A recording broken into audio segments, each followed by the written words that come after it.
and Brad, the two most famous physical therapists on the internet. Hi folks, I'm Bob Schrupp, physical therapist. Brad Heineck, physical therapist. Because we are the most famous physical therapists on the internet. In our opinion, of course, Brad, Bob. today we're going to do it.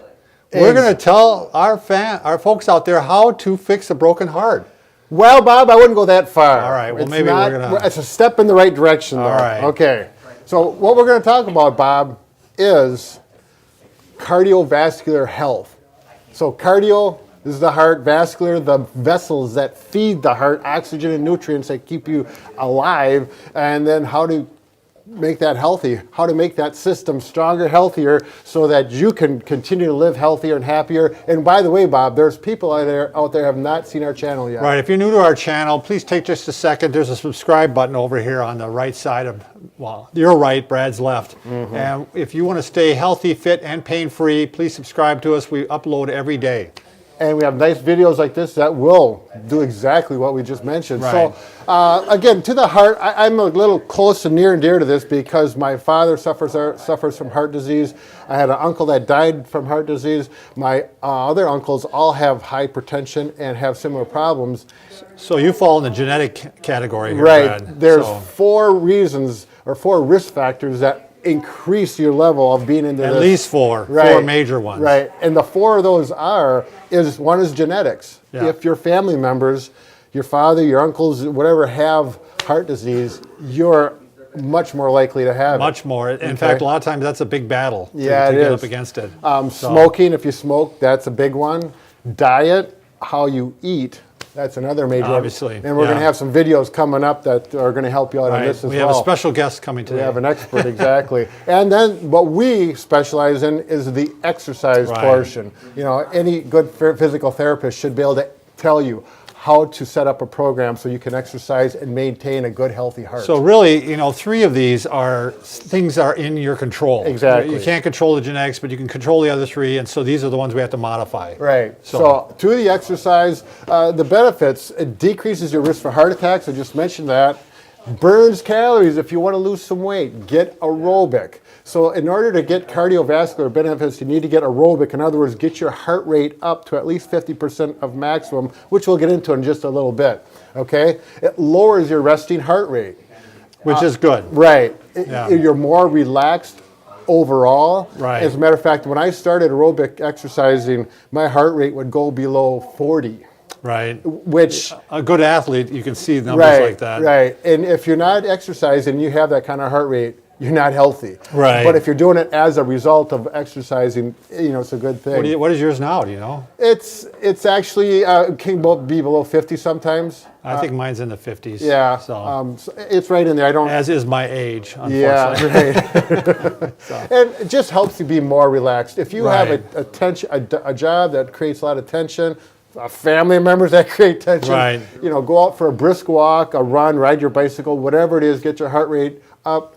It's going to help you relax. Yeah, it's one of the best things you can do for decreasing stress, without a doubt. I mean, throw that in your life. It all revolves around everything. This is not just for the heart, but we're going to talk about no side effects to exercise, and it's cheap. Yeah, exactly. Right. You don't have to go out and spend $10,000 on equipment. Right. Now let's talk about the heart itself. I've got a drawing here. I drew this actually. Brad drew this. Yeah. This is amazing in I itself. took my Netter anatomy book out and I went right from there. I was going to trace it, but I needed it a little bit bigger. So this is pretty close. For those of you who don't know, I think it's Frank Netter. He's a giant in the field of illustration, medical illustration. Yeah. Probably the guy. Right. So he has if he'd be proud. Yeah, he would be. So we're looking at the heart here. Here's the arteries coming in, and I'm not going to get too concerned about them. But the arteries, these red lines represent the arteries that feed the heart muscle. The heart is nothing more than a muscle that's pumping, keeping you alive, and those muscles have to have fresh blood. Their own set of blood, or their own blood arteries. And provides veins. the muscle with oxygen and nutrients so it can continue to work. Can you zoom in on this, Lonnie? I want to look at this artery right here. This is a left coronary artery. This is a common one that does get occluded. It can get plaque in there, and it starts to block the blood flow to this part of the heart. Okay, can you see that, Lonnie? Are we clear? Okay. Nice. Thumbs up. Now we've got the other arteries and as they branch off into capillaries and feed the muscle. Right, I just want to, again, so the blockage is right here. I don't know if you can see that or not. Yep. So, So there's the blockage. The heart is functioning fine. And now this blockage, let's say, cuts down the blood flow by 50% to this area of the heart. But the person is still functioning, and let's say that person is actually exercising on a regular basis. are you saying that's complete block? Or No, it's I a said partial block. 50%. Oh, 50% blocked. Right. Okay, so there is still some blood flowing Yeah. through. As a matter of fact, there's enough blood to flow to make everything function. All right. But it's not as much as it needs. So what the Sure. body does is when you do cardiovascular exercise, with time, these other arteries, the heart, the muscle is going to say, I need more blood, I need more blood. But we can't get it because I got a partial block here. So the other arteries will start to form, and They'll supply the area. this is called collateral circulation, very common in people that work with circulation. And you see how they start to grow towards a muscle that needs it more. And then when this does become a complete blockage, we have collateral circulation to help feed. Fill that in. Exactly, 'cause so- if it wasn't there, it would just die. Right. Right, and that's where you actually, I mean, then the heart becomes dysfunctional. and- Exactly. So the whole point is when you exercise the heart, you expand the circulation in the heart. If you already have or are prone to having problems, it makes it less Likely likely to to have a severe heart attack. Sure. And maybe one that you can survive. They can get a stent in there and clear things up, and So nothing but good for, with exercise. because Exactly.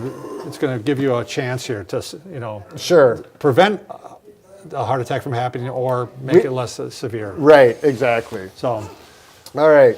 So how do you get to that point so you can get the collateral circulation, increase the blood flow? And these are just general guidelines. If you're just starting, 5 days per week, 30-minute bouts of moderate exercise. So next question, Bob. what's moderate exercise? Exactly.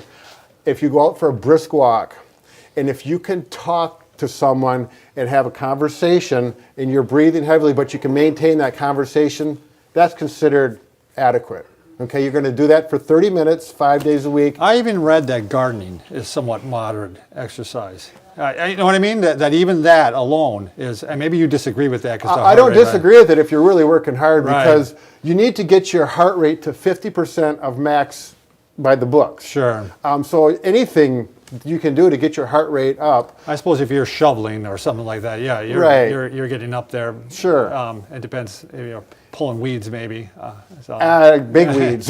You're working Big at weeds. it. If you do intense exercise, you're getting your heart rate up to 70%, 80% of maximum. Then you can go 20-minute bouts 3 days a week. And these are minimums, okay? You're working pretty hard to get up Right. to 70%. That's where you're sweating. Yeah. It's Yeah. difficult to talk to someone while Right. you're doing that type of Yeah, exercise. you're hurting. Right. usually. Now, if you want to know, and you want to know, well, where am I really? Because it's not that hard to figure out. The formula is you take 220 minus your age, and that's going to give you an estimated max heart rate. So in my case, 53 years old, take 220 minus 53, my maximum heart rate is 167. Okay?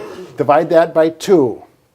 What does that equal, Bob? 83.5, yeah. Okay, so I need to get up around 85, 90 beats per minute to get to 50% of my max heart rate, which I've got a heart rate monitor. That's pretty easy for me to do. A brisk walk is going to do it quite easily. You'll get up to that? Oh yeah, Oh, on you a will. brisk walk, yep. I was riding my bicycle working it hard, and I was working at 135, 140 beats per minute, and I was working pretty hard at Wow, that. And that that's is- about 70%. That's moving. But I was sweating. Sure. I was watching TV on my stationary bike, as a matter of fact.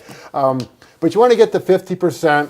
Again, if you're really into this, there's more complicated, more accurate ways to measure this, and that's fine. Go ahead and use those routes. But just for the average person who wants to get a little more healthy, burn some calories, get some collateral circulation, these are more than adequate. Now those Fitbits, do they have heart rate monitors on them too? You know, I don't have a Fitbit, so I'm not My sure. wife does, but I don't think she uses it in that manner. I think they do, but as far as how accurate they are, is a little questionable. Sure. I think you still need to get the strap to go around your heart. Chest in order to be really accurate. Right, and those are pretty consistent and accurate. That's what I'm using right now. They have such great monitoring devices now. I mean, for stuff like that. Right. That I mean, you know, they use electronics to help you get healthy today. I'm really waiting for when they can get the Fitbit that you'd be very accurate without the strap, because the strap is a little bit of a hassle. Kind of like even the blood pressure ones that are around the wrist. They just always Yes, don't seem to be that yeah, accurate to me. yeah, but I mean, one way or another, Bob, I really think with all this stuff in mind, people are going to experience the benefits of this. And not only that, this is one step closer to what the big question is, the big cornucopia, the device. our line always was, if you're new to our channel, we can fix just about anything except for that broken heart. But here now we are. And we're going to put it right here, Bob? Yeah, we'll put it right here. It'll be pumping away. It's not pumping. Take care. Thanks.